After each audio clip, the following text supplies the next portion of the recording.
that early momentum fast with what TNC has. Alpha, they're going to have to wait in their Void to get big. They're going to have to wait for level 6 on their AA, on their Sand King as well, if they want to take those early team fights. Nothing to say, should have a good time down mid. He should definitely just be able to find what he wants for the most part. But beyond that, you're really riding on the back of Void getting that good farm, good timing. Miracle has to play on point with those Chronospheres. Like the best Voids we've seen so far, never hesitate to use that Chrono, right? They understand when to use it at the right time. They know when to be with their team to find these kills. Then they go back to farming. It's all about tempo with maximizing the Void. We'll have to see that coming out from Miracle to really solidify that hero pick. But otherwise, if you're just talking about that constant aggression that TNC likes to pull out, their draft fits that style much better. I have to agree with you on that. It does seem that way to me as well. Just again, from the previous games that we have seen with TNC, the way they've been playing today and just the draft overall, it does look pretty darn good. But again, we've seen so much greediness from AXH that I'm so happy to see a standard draft that we haven't had the pleasure of seeing today with them, and I'm just kind of wondering how they perform with these kind of drafts now. So it's kind of hard to say who you really like in the end, just because we haven't really seen AXH play this kind of draft today. That's pretty. Yeah, that's pretty fair, right? That they have been going for farm heavier drafts. This one's definitely on the loose end. TNC, I mean, they always keep it kind of loose, right? They are running the mid-jar copper for Armel, so that's going to be an interesting matchup for our Puck. Nothing to say. Going to be interested to see how he reacts to this. Now, mid-gyro can actually be quite annoying to deal with. I mean, he's a great laner, so that actually translates quite nicely to mid. And Armel, up against the Puck, I don't think it's going to be too hard either way. It should be a bit easier for the Puck earlier on because their base damage is a bit better. Of course, significantly better. So if Nothing to Say can abuse his positioning and spell use, he should be able to zone Armel out just a fair bit. If not, waste his regen. 30 Yeah, seconds. fair call. Lucky. We'll see a lot of heroes, or a lot of bodies rather, up at the top lane, and Gabby already trying to see who he can suss out up at this top bounty spot. Quite a lot of heroes around him though. He probably won't want to walk down there. Neither will March on the Ogre. I'll just allow these top bounties to go the way of AXH, as they've already got the bot bounties secured as well. So it looks like a very, very even start between the two teams. No fighting over these boundaries this time around. Yeah, absolutely. Even trade, just like the gentlemen they are. And they're going to be happy with that. I'm actually pretty interested in what Velo has. And he is ready to trade the Sentry Ward game here. He does have 2 sentries up, so he wants to get himself that good start in lane. And we have seen Sand Kings get shafted by good sentry placements from the opposing team. So it's down to Velo really just nailing the positioning of these wards. Thing is, you are still up against the Bristleback. Like, if he really wants to, he can sit there quill spraying through the Sandstorm, as he probably will do right now. And Velo will be forced out of it anyway. It's kind of a... It's the unfortunate thing, right? Like, sometimes you don't even need detection. You can just use your abilities, believe it or not, and it works out. Velo, well, he's going to have another 20 seconds or so of no sandstorming, which is a rather unfortunate beginning to his lane. Of course, we do see Paulson already pulling a creep wave over behind that tier 1 tower anyway, though, but it looks like Gabby has already gotten very, very aggressive, forcing the salve out from Velo. Gabby, he's got plenty of mangoes to go, so it looks like he's not going to stop this aggression anytime soon, and neither is March. He's not going to leave Paulson be. Yeah, I like seeing this from March. This reminds me a lot of the gameplay coming out from Genesis. I believe March did the exact same thing as well. It's kind of being a nuisance like that, and he is really making Paulson pay for this pull. It's probably not paying off too well for this Earth Spirit, actually. Doesn't seem that way. March just going to stick around, try to get those last hits off himself. Paulson will do the exact same. So they're essentially just going to trade until March. He's probably going to pull the creep wave now himself. Paulson is actually getting low. Meanwhile, Gabby finds Velo, gives him the tip as well. Oh boy. And that's his bottle as well. So Gabby has all the sustain in the world in this lane. He can keep spamming out. He's not going to want to kill himself off to the tower. He's off to a very good start up here, up top. Certainly is. Very reminiscent of the last game we saw. Meanwhile, bot lane KP going to be up against Miracle, and of course the AA being played by Winter. And things are fairly standard here. It's just a trade lane. Miracle is going to struggle a bit, of course, up against KP and all his balls that he's going to be spawning up, which is, I guess, just going to try to do his best to help him out. But it's still a very hard lane nonetheless with the Beastmaster. It definitely is, right? It's always annoying lane against this guy because of those added summons, and the damage does pile up. Now, Miracle's not struggling too much this time around, so he's getting himself some good farm. At the same time, KP is not slowed down at all, and he's soaking up mainly solo EXP, so he's going to be happy either way. They have rotated Paulson down on the Earth Spirit as well.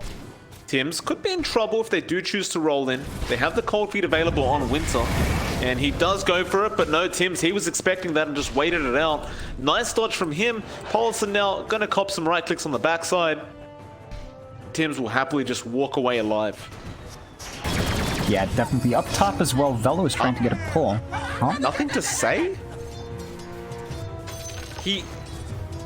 Yeah, I mean, Armel, good on you for tipping that. That was a very strange play from Nothing to Say. He kind of just stood in the rocket barrage, phase shifted, orbed away, but not orbed far enough, and Armel just took the kill.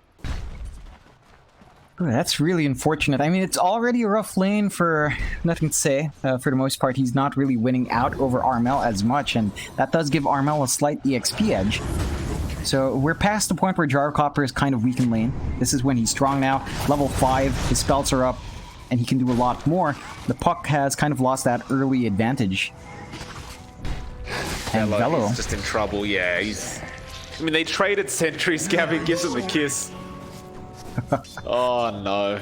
I mean, Gabby's level 5. We saw this just a few hours ago, John. Gabby's now level 5. You can't contest him in lane. You're a level 2 Sand King now. Level 2 up against level 5, John. That doesn't add up very well for the Sand King. Definitely doesn't, Mike, and that's just rough. There's not much Velo can do. I'm surprised they're not doing a lane swap, but I guess it's never going to be easy no matter what lane you're in. And they'd rather have Velo have a hard time than Miracle, which is fair enough, right? You want your Void to have that good start. We've been talking about that Void every time it's picked up, that it depends on that snowball start. So you'd rather have the Sand King cop that bad lane and give Miracle as good of a lane as possible. Paulson right now is right underneath the Hawk. KP not level 6 yet, so can't really do much about it. Paulson gonna roll in, get the bounty rune. Nice roll, but he may end up giving his life away for that as March is gonna rotate in as well. Has the Fire Blast available. Arrow is there from Tims, of course, and Paulson can't really get away from that one, so he will end up going down. Meanwhile, KP ends up finding Winter on the AA as well. That's gonna be 2 more kills and make that 3 as Gabby finds another across the map, making a 0-6 now for TNC and a 2k net worth lead. Yeah, this is just bullying Velo at this point. He's still level 3 on that Sand King. Ooh, mid lane, Paulson bad roll, misses it. Nice kick though. They will be able to find the kill on the Gyrocopter at the very least. The bot lane, Miracle's in even more trouble. He will time walk away though, as they don't have the Roar available on the Beastmaster. And so they do find a very important pick-off onto Armel, because he was getting probably a bit too much farm considering the lane he has. He's wrong. Yeah, definitely so. It's good to apply pressure onto that Gyro. The issue is Gyrocopter can just flash farm in the jungle anyway, and I believe Armel has done his job down mid, keeping that Puck in check quite nicely. The side lanes are way too won out by TNC for me to be happy with that trade entirely. Miracle now being pressured under his tier 1. Yeah, he has time walk, but he's time walking straight to March, though. A lot of rotations down bot. Arrow will whiff. It was just mistimed, and Paulson will slow March down. It'd be a nice easy kill, and now the roll forward. They want to try and go for more. KP, not an easy target to go for, and they will just have to leave him be as they don't really have the lockdown. And so you bring 4 heroes bot, you find a kill onto the support, but look at top lane, John. Gabby is still, he's got the lane by himself now. Yeah, his farm is just going to accelerate like mad. He is rushing what looks to be a Defiance first, and that's just going to mitigate so much of that early damage coming out from hashtag. They are depending on magic much more than anything else with the AA, the Sand King, the Earth Spirit, even the Puck. March getting frozen up. Tim's though, arrow, nothing to say, will avoid it. Saw it coming in, now the Dream Core comes out, as well as the Orb. They really want that Ogre. They may pay more than what they would like to as well. March, he throws out the Fire Blast just before, now nothing to say, has no way out of here. And he must have known that was going to be the price to pay. In fact, Winter now going to be in trouble. Mel rotates over. He just got the Roar on the Beastmaster, commits straight away. Just perfectly played from the side of TNC. But at the same time, AXH, bit of an awkward team fight to try to take. It definitely was, and it's coming out really costly. They're trading cores for supports, and even then they're not finding those kills. It's not worthwhile at this point. They're sacrificing so much. You take a look at Miracle, he's trying to finish up his power treads. He's not even starting on that Midas yet if he wants to go that route, and that means his timing's just way off. Certainly is. Things are just not going the way of the Radiant as it stands. I mean, it's just they just haven't found any kills or any real lane advantages off this roaming ES. Winter's been struggling a bit as well on the AA to try and help out the Void, and I mean they're going to try and rotate around the map and try to find something now, but I mean Velo is level 6. Gabby is almost level 9. This is going to be a very hard kill to go for, and they're choosing the Bristleback of all people to try and go after. A lot of heroes up here though, they could do it. But if anyone from TNC rotates, that gank is over. There's nothing to say. Gabby just turns his back, starts spitting at him essentially, and now the Dream Core comes in, Burrow Strike as well as the roll. Everyone's there. They kick him away as well. They should be able to find it, and they do eventually, but here come the rotations. Can they try to punish for this? Cooldown is going to be decent. Velo, he'll cop it. The silence will be there from Paulson. It looks like Velo will be the trade in the end. Or maybe not. Nice juke out from the Sand King. And so they do end up finding the BB, and that was a very, very important kill. And they're going to try and transition now into that T1 tower. Miracle, he has Chrono available. They don't need it quite yet for the Ogre. They'll find that kill very easily. Though Armel would be nice to Chrono as well. Gabby going to come back in to try and defend. Winter will go down on the AA now. Nothing to say. Trying to run away. Mel, Rocket Barrage. It's not even going to be necessary. They just find the kill with the Quill Spray. And with that, I mean, it looked really great for the side of the Radiant AXH, but now they just kind of just turn it around and keep moving forward. It's a bit of a shame. They commit a lot of resources up top. He did give a lot of space to KP to just farm out that bot lane. He is just about done with his Necro level 1, so he can actually accelerate his farm, accelerate his push as well, and apply a lot more pressure on lanes. Well, they just found 4 banner runes as well. Velo gonna get caught out by an arrow from Tim's.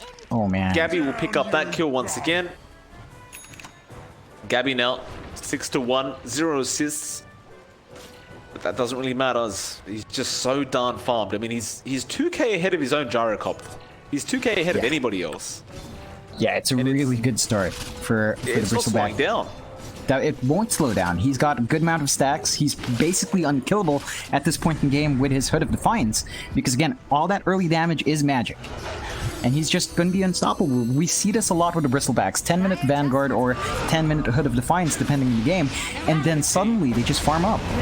Roar on Paulson. Cooldown is there, and the Flak Cannon's following Paulson, and he is dead. Now Tim's, Moonlight Shadow, they already found 2. He won't risk his own life, but rather they will just go straight after that mid-T1 tower. Velo, he may try to defend here as the Sand King. But March has dust, pops it straight away. Velo goes up to the high ground, but Tim's is already standing there waiting. Gives the vision onto Velo, who gets homing missiles, and he's basically just dead anyway. As in fact, the homing missile was on nothing to say, but he will phase shift it off. But it doesn't matter. I mean, they found every single T1 tower by the 11.5-minute mark. And by the looks of it, they aren't stopping. They're going top lane for the tier 2. Yeah, they just don't have to. They're not relying on massive cooldowns as well. By the time they reset, Primal Roar should be back up anyway. And over here, well, they smoke up. AXH, they have the Chrono. They may be able to make something happen, though Tim's is in perfect position to just break the smoke and actually has not been spotted. Okay, that's wild. They do finally find him, but he just leaps out of there. Miracle, do you want to commit the Chrono for this kill? The answer is absolutely not. In some way, though, it kind of feels like it would have been worthwhile just taking the Mirana kill and just getting back to farming. It definitely would have been. You need every single kill at this point. I mean, it's 5 to 16, 12 minutes in. A 9k lead for TNC, Mike, at 12 minutes. It's, again, one of those massive leads we rarely get to see, but TNC keeps finding them in every series we do cover. Paulison, you're by yourself, sir.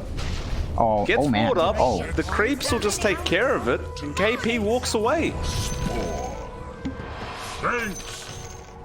Why? I guess KP was quite low. He thought he had the damage with the Magnetize. Sometimes you overestimate how much damage Magnetize does. It doesn't really do very much. Yeah, it really doesn't. And again, KP is like 3 levels ahead. You have to respect the damage coming out from this guy. Radiant's bottom tower is under attack. Dire's top tower is under Arrow? Arrow? Oh my, nothing to say. Whew, he would have felt the wind on that one before he got out. I mean, while all that's happening up top, you see a split push going on down bot as well. Armel just farming up, clearing out the waves, doing some considerable chip damage on that tier 2. We do see Miracle trying to hang out, trying to get some farm for himself. He has 2 Midases queued up, just in case, Mike. Oh, he's going to catch up somehow, John. Works, doesn't it? It definitely does. I've seen people go 6 Midas once. 1 glove for each hand, sir. Absolutely. Absolutely. Gabby. So darn tanky right now. And looks like they're going to go for another team fight, TNC. Roll in from Paulison. Kick back as well. March. Not going to mind as Gabby is on the front lines anyway. And Paulison is basically just dead here.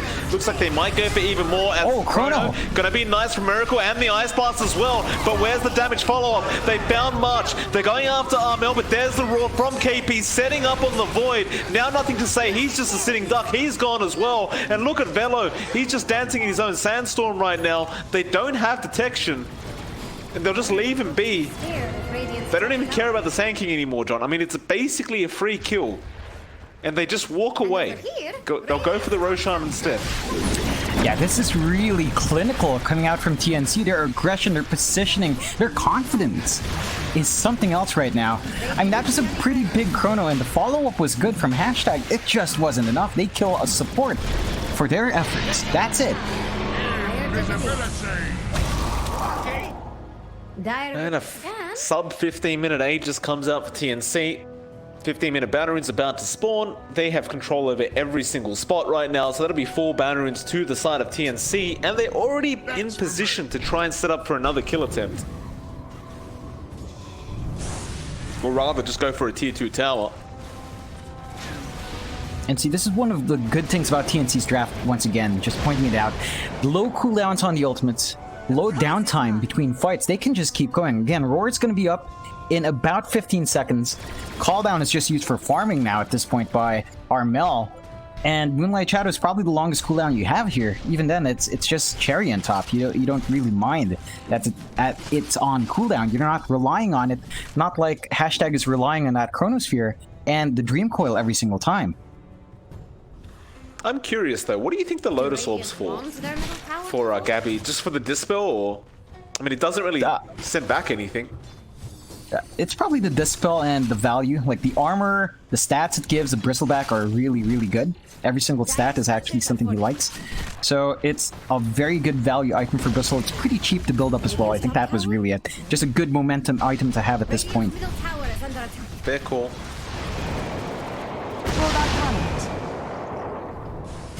You weren't lying when you said Armel was just farming with cooldown. He literally is just farming with cooldown. Oh yeah. I mean, the cooldown's so low, and again, he doesn't need it in the team fights. It almost feels like he doesn't need it.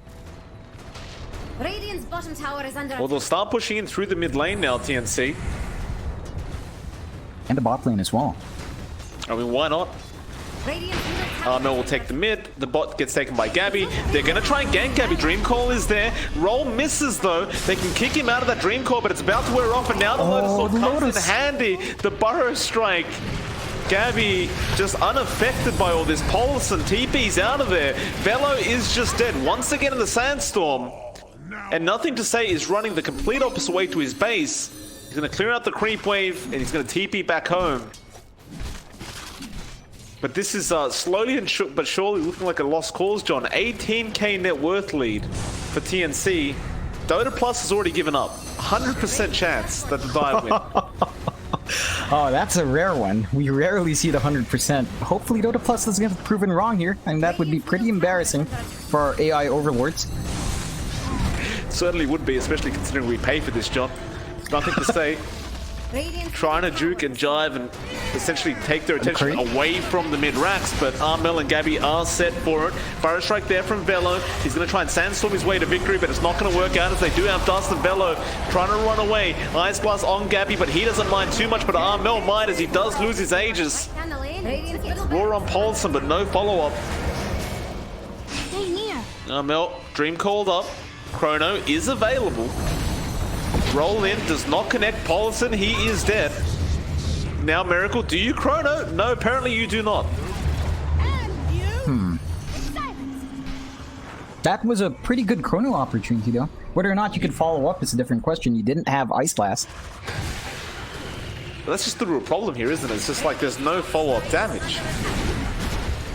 They did have Epicenter though. Like, you could throw out the Chrono, channel Epicenter outside, Burrow Strike in, get stuck there, but do the damage.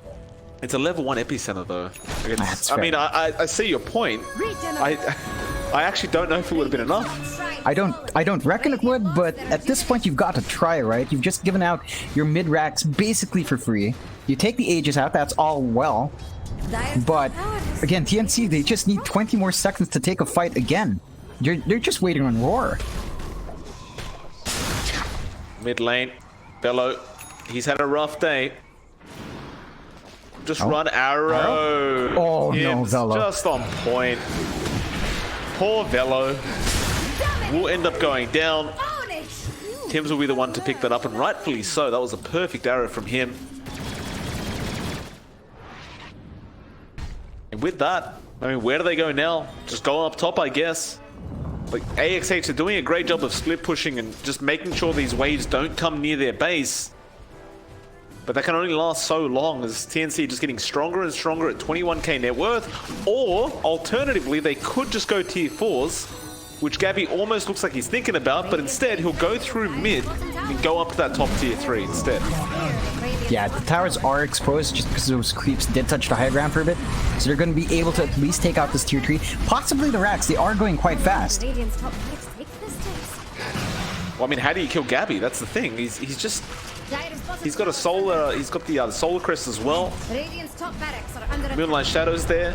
Chrono committed. Don't hit him at the back, so you got to hit him at the front. Miracle. Ice Blast will come in. Burrow Strikers wants a lot of damage on Gabby, but Armel following up to try and help out his teammate. He's still alive, Gabby. He's going to walk out of there. And that's the GG call. 20 minutes, Mike.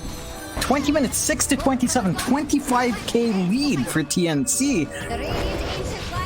I am speechless. That is just outstanding gameplay coming out from TNC. Hashtag, they're a solid team. They've played together with each other for a while, but up against TNC,